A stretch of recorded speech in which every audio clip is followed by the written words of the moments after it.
كل نجاح وكل احتفال وفي كل مكان جميل يعني صبوحة وعمار ومشاهير العراق. أحبهم يا عالم. النوري ليش كل نجاح انت موجود؟ أحبك بيتك والله عليك الموت. أحبك يا نجاح ويا سندي وأبو بيتي. love you.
حنوتيا شخبارك؟ نورتني اليوم. انت لنا منوره حبيبتي. شو عينك بكل فرح دائما من الاحباب يا ابوي.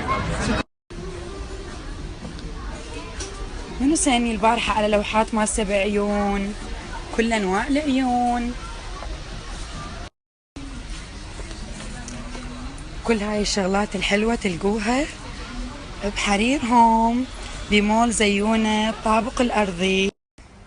شكرا لمركز آيسون، شكرا إيلي، شكرا زينب سوت لي الميك اب اليوم، تعبتهم وربكتهم.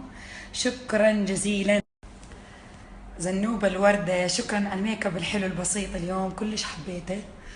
شكرا إيلي أرقى كوافير لبناني. شكرا.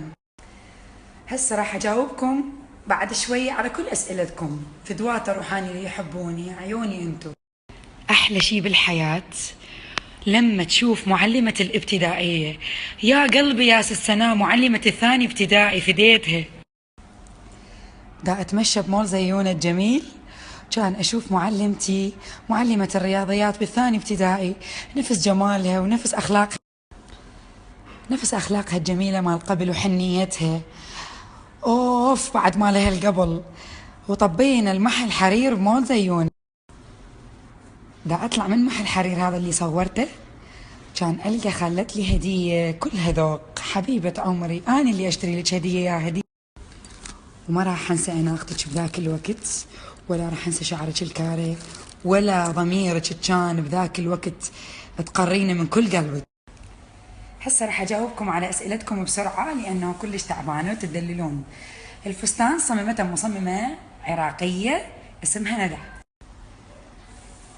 ثيم الانجل احنا اختاريناه حتى يكون مميز لماركة ويبو البولندية اللي أنا وجهها الاحتكاري بالشرق. اليوم مناسبتنا هو افتتاح بوث ماركة ويبو اند لافلي البولندية، وأبارك لطيبة ابنة الفنان القدير خليل إبراهيم لانضمامها ويانا، وتمثل الوجه الإعلاني لماركة لافلي. هي نفس الأم أخت ويبو من نفس الأم. طبعا أنا وطيبة إحنا الوجوه الاحتكارية الحصرية الإعلانية بالشرق الأوسط كله. بس بالنسبة اللي يقولوا لي لبسك أوفر، ما أعتقد رايح حنا لو عرس. هذا إعلان نفس الثيم اللي لابسته بالبوستر، لازم ألبسه. الحمد لله رب العالمين على كل نجاح. شكرا لأهل والأصدقاء والأقارب لدعمهم المتواصل إلي. شكرا لشركة تيجان لاختياري دوما. شكرا لمحبتكم وكلامكم الطيب. شكرا لدعائكم، يا رب إن شاء الله يوصل. شكرا للجالية العراقية اللي متابعتني من كل بلدان العالم. شكرا.